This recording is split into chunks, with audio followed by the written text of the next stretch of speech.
what I learned there is that regularly soliciting customers is not just so you can always get a pat on the back and say, hey, you guys do a wonderful job. It's also that you can be effective in knowing what to fix, because there's always something to fix, right? And what I also learned was that why do I always just have to only be effective after the thought and getting customer feedback? Why not learn how to be the most effective when they're in front of your face, when the customer is talking to you face to face, one-on-one?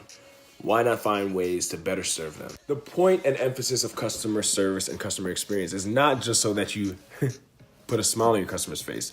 It's also to show them that you are intellectually capable to be able to serve them better, which you always quote. And what better way to do that than ask them the right questions? So before we get to the fun part, let's state a fun fact. According to Forrester, the revenue impact from a 10% improvement in a company's customer service experience score can translate into more than $1 billion. In translation, what that means is that if you can do your job effectively, right? And I'm talking about creating a phenomenal, elite, great customer service experience, right? On the job. And then customer feedback after that. That can translate into over $1 billion, over $1 billion, over $1 billion, over $1 billion, $1 billion. That's great. I don't even call this chapter 9. I call this chapter the money maker. We're going to call this green. All right, so I got 6 questions that I need you guys to remember by the end of this video. If I don't teach you anything at all, I need you to remember these. Well, honestly, it's quite a lot to remember. But anyways, all right, whatever. I got open questions, probing questions, closed questions, alternative, leading, and direct. So the first type of question we're going to start with is a direct type of question. I am a direct person, so that is my favorite type. So here's the scenario. It is the holiday season, right? And you know everybody walking into your store is either coming for a gift for themselves or a gift for another. So they come into the store, and your first statement is, hi, how are you? Are we looking for a gift? And if they aren't or they are, they'll either say, yes, I am. Or they'll say, no, I'm not. And after that response, then you know and how you should approach them for the rest of their experience. And then if they say that they are, then you can now ask them another direct question, because maybe your store, if they're smart enough, has sales on specific items that they know people like to use as gifts. So then you could say, we actually have sales on all electronics for 50% off. Would you like to check that out? Direct. Next, we have a leading question. Now, leading questions typically are the type of questions that persuade or lead a customer to a certain way of thinking. And usually that certain way of thinking is yours. So now, I love leading questions. You probably like, yo, he love all these questions. Dude just trying to get an A. No, it's not the case. Leading questions are cool because when I used to work at Sundial, customers sometimes when they were hesitant in purchasing, they would say, you know what, I'm just going to order that online. And I would respond to them very calmly and in a rhetorical manner. Would you really like to miss out on these great and phenomenal promotions that we have in store today? And also, have you checked online? Because there's some things that we have available in store that we don't have online. So as you can see, I am leading them, or not see, but I'm leading them to the idea of purchasing now and not waiting till later and possibly not actually purchasing it. You just telling me that because you don't want to buy. I'm leading them to that thought. And very quickly, you want to be very careful when it comes to using leading questions, because the customer will be able to sense, and rightfully so, that you're trying to manipulate them, because you are.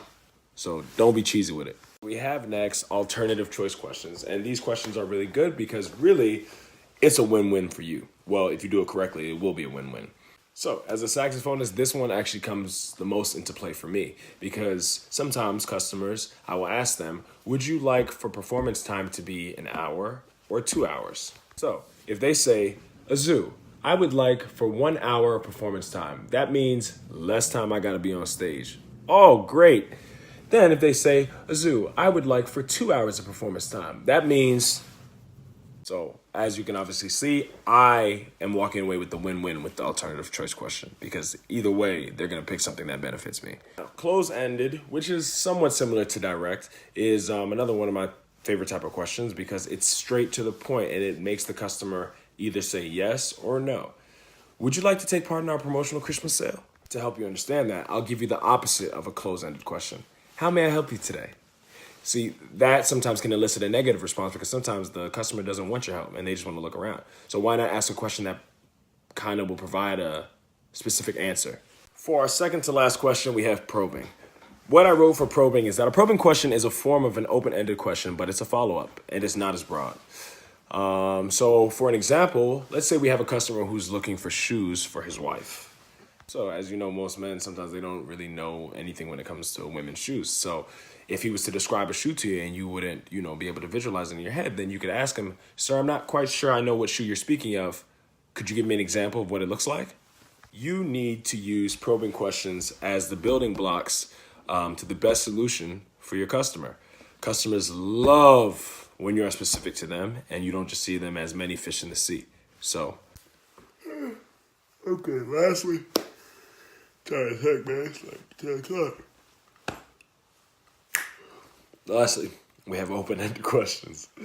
And here's an example. So I'll give you the opposite of that. Can I help you? If you say, can I help you, that is a closed question. And that really just kind of only allows a yes or no, right? But if you say, how may I help you? That opens it up to different possible answers that they can give you and different ways that you could possibly help them. So we have reached the end of my project. I want to thank you guys for watching, and I want to send a very big thank you to Professor Hope for being a phenomenal professor the entire semester. You deserve a round of applause. Thanks a lot.